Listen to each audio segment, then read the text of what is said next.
Assalamualaikum warahmatullahi wabarakatuh. Selamat datang kembali pemirsa di channel yang paling bermanfaat di atas muka bumi ini. Ada sebuah berita yang kemudian nanti kita lihat ya dari Gus Yakut yang mengatakan bahwa Kementerian Agama itu adalah hadiah negara untuk NU. Yang dari sisi lain ya Pak Anwar Abbas dari Muhammadiyah mengatakan kalau pola pikir seperti itu mending Kemenak dibubarkan saja. Nah, sebenarnya bagaimana sih kita menjembatani dua pola pandang seperti ini yang kita tahu lah bahwa semuanya ya adalah dua ormas yang besar di Indonesia. Maka kita harus lihat dulu beritanya ya para pemirsa. Saya bukain dulu beritanya ya. Gus Yakut ya mengatakan seperti itu karena ada sebuah pertanyaan sebenarnya ya. Ketika beliau ingin mengganti logo ikhlas beramal ya. Nah, kalau ikhlas itu kan di hati, nggak usah ditulis ya. Ikhlas beramal itu nggak pas kata Gus Yakut ya. Tapi kemudian perdebatan itu lantas menjurus ke arah asal-usul berdirinya Kemenak. Ia bercerita terdapat staf Kemenak yang mengatakan bahwa Kemenak dibentuk sebagai hadiah untuk umat Islam. Ya, ini juga sebenarnya harus dipahami. Ya, padahal Kemenak itu menaungi semua agama. Jadi, kalau pernyataan seperti ini sebenarnya juga kurang pas ya. Kemudian Gus Yakut lantas membantah hal tersebut. Baginya Kemenak merupakan hadiah bagi NU ya. Sehingga saya bantah Kemenak itu hadiah untuk NU bukan umat Islam secara umum, tapi spesifik untuk Nahdlatul Ulama. Ini kata Gus Yakut. Saya rasa wajar kalau sekarang NU memanfaatkan banyak peluang di Kemenak karena hadiahnya untuk NU ya. Nah, ini bukan berarti kemudian Kemenak dibentuk sebagai hadiah dalam tanda kutip ya cuma-cuma enggak, bukan. Jadi karena banyak pondok pesantren, karena banyak amaliyah-amaliyah ya dan juga permasalahan-permasalahan yang itu dalam lingkup negara yang begitu luas, masyarakat warga negara yang begitu luas, maka untuk menjembatani itu sebenarnya maka itu dibentuklah Kemenak ya. Kalau kita lihat memang karena ada pesantren itu loh sebenarnya banyak dan itu harus dinaungi oleh sebuah lembaga kementerian ya. Kalau dulu kan bukan kementerian, menteri gitu saja ya. Nah, kemudian kita lihat dulu Depak ya, Departemen Agama dulu ya. Nah, kemudian Gus Yakut lantas menjelaskan secara historis dalam sejarah pendirian Kemenak. Kemenak kata Gus Yakut muncul karena pencoretan 7 kata dalam Piagam Jakarta. 7 kata itu yaitu ketuhanan dengan kewajiban menjalankan syariat Islam bagi pemeluk-pemeluknya. Bagi Gus Yakut, tokoh-tokoh NU kala itu memiliki peran penting sebagai juru damai. Usai 7 kata itu dihapus dari Piagam Jakarta. Ya, kenapa Kemenak muncul? Karena pencoretan 7 kata dalam Piagam Jakarta yang usulkan itu jadi juru damai atas pencoretan itu Mbah Wahab Hasbullah. Nah, dia ngadem-ngademkan ketika itu karena ada beberapa pihak yang bersikeras 7 kata itu tetap harus ada ya. Maka diadem-ademkan sama Kiai Haji Wahab Hasbullah, kemudian lahir Kemenak karena itu ya. Nah, wajar kalau kita minta dirjen pesantren dan kita banyak afirmasi pesantren dan santri Jamiah NU. Saya kira rasanya wajar saja, tidak ada yang salah ya. Ini kalau kemudian kita lihat ya memang untuk mengakomodir. Jadi sebenarnya itu kan dulu hampir pecah itu gara-gara 7 kata itu. Nah, ketika dicoret ya ada yang mau memisahkan juga gitu ya. Kalau itu tetap ada yang memisahkan yang daerah timur. Nah, itu yang kemudian udah dicoret, sudah. Nah, untuk ngadem-ngademkan, nah ini maka waktu itu Kiai Haji Wahab Hasbullah yang berperan dan maka muncullah Kementerian Agama atau dulu namanya Departemen Agama saat itu ya. Meskipun kalau kita lihat dalam sejarahnya memang ya kayak semacam Undang-Undang Perkawinan nomor 1 tahun 74 itu kan pengakuan negara terhadap hukum yang berkaitan dengan agama yang terutama pernikahan itu kan tetap diakomodir dan lain sebagainya. Termasuk bagaimana NU waktu itu mengatakan ya bahwa ketika Bung Karno atau Presiden Indonesia ketika itu ya adalah walil amri ad-daruri bisyaukah itu ya. Karena permasalahan dengan pernikahan ya kalau kemudian misalnya tidak ada walinya adalah dari penghulu. Nah, penghulu ini diangkat oleh pemerintah. Nah, aslinya adalah hakim. Hakim itu pemimpin dalam sebuah wilayah atau presiden. Nah, maka Bung Karno tetap diberikan label ya supaya melegitimasi agar tidak ada pernikahan yang tidak sah. Kalau waktu itu tidak dianggap waliul amri ad-daruri bisyaukah ya, itu mungkin penghulu-penghulu itu tidak ada yang ngangkat. Kalau nggak ada yang ngangkat, maka pernikahannya atas nama wali hakim ya itu tidak sah. Maka itu berdosa semuanya ya, dianggap bukan pernikahan atau pernikahannya tidak sah. Nah, itu yang dipikir sampai sebegitunya oleh NU, maka kemudian dilembagakan ya secara awal itu memang sudah ada, yaitu Kementerian Agama atau dulu namanya Departemen Agama.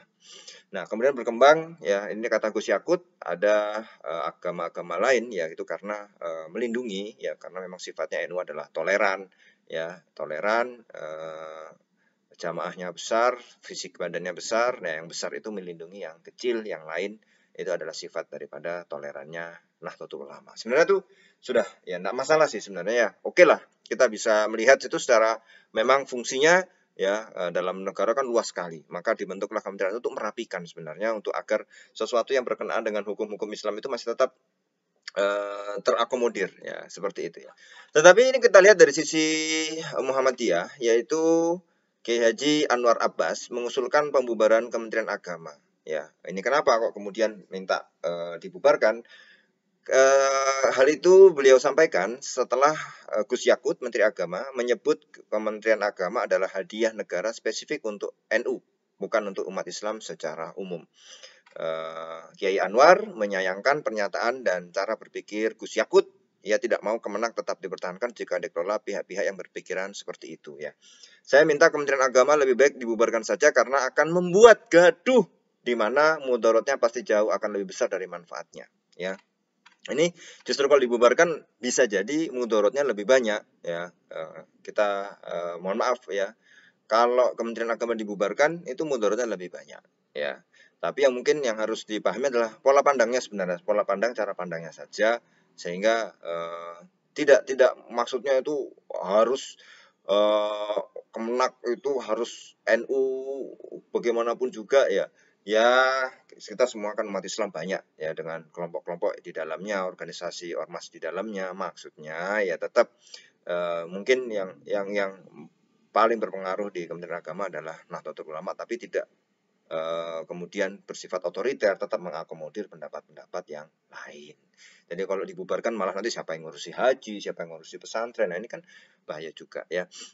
Nah, beliau berkata Kemenak hanya akan dikelola orang NU jika pola pikir seperti itu dibiarkan. Kiai Anwar menyatakan tidak bisa terima jika hal tersebut terjadi ya. Kiai Anwar menilai pernyataan Kemenak adalah hadiah negara untuk NU tidak mencerminkan akal sehat. Ia juga menyebut klaim Gus Yakut itu tidak menghargai kelompok dan elemen umat dan masyarakat lain. Ya. Nah, ini kemudian beliau mengungkit pernyataan serupa dari Ketua Umum PBNU, yaitu Yai Said Akil Siroj ya, yang mana beliau mengatakan ya, menyitir atau mengungkapkan Yai Said waktu itu ngomong soal jabatan agama akan salah semua jika tidak ditangani oleh orang NU. Ini ada salah yang missing ya. Saya kira ada yang missing di sini, bahwa ketika Yai Said ngomong seperti itu maksudnya gini loh. Kalau kemudian ya yang megang di KUA, penghulu dan lain sebagainya itu bukan orang NU, maka ibadah-ibadah amaliyah yang biasa dipakai oleh orang NU dan itu ada dalilnya, itu kalau menurut orang non NU akan itu salah. Misalnya talqin ketika itu salah. Ya, kalau itu kemudian yang megang KUA atau penghulu atau petugas KUA bukan dari orang NU, maka akan banyak ibadah amaliyah yang sudah mengakar di masyarakat akan menjadi salah. Bukan berarti kemudian kalau nggak dipegang orang NU itu akan salah semua. Jadi harus orang NU agar benar. Kalau nggak orang NU nanti cara mandikan jenazah itu akan salah semua kalau bukan orang NU. Bukan. Justru yang sering dirugikan adalah Jamiah NU. warga NU Amaliyah An-Nahdiyah itu yang sering menjadi korban. Kenapa? Karena ketika petugas-petugas di Kementerian Agama atau di KUA dan lain sebagainya itu bukan orang NU, itu amaliyah-amaliyahnya NU cenderung disalah-salahkan.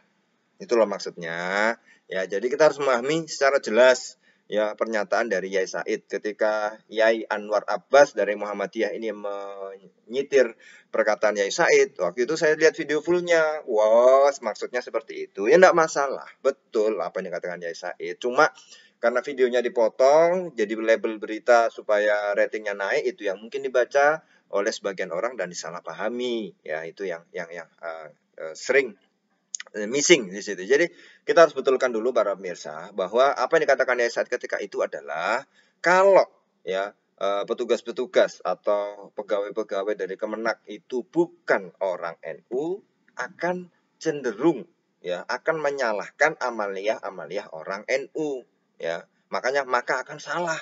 Oh, ini salah. Ziarah kubur salah. Ya, talqin salah. Terus adzan 2 kali salah, semuanya salah akhirnya, ya kan? Semuanya akhirnya salah. Khotib pakai khotib Jumat pakai tongkat salah, ya.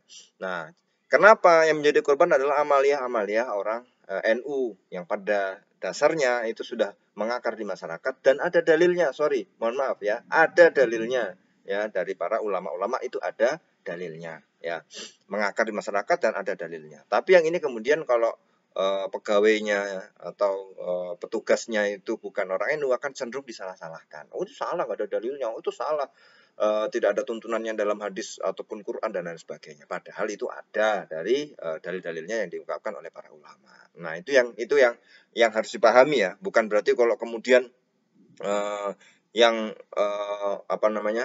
bukan orang NU itu ibadahnya jadi salah semua, bukan. Kalau bukan orang amaliyah NU itu akan sering disalah-salahkan ya.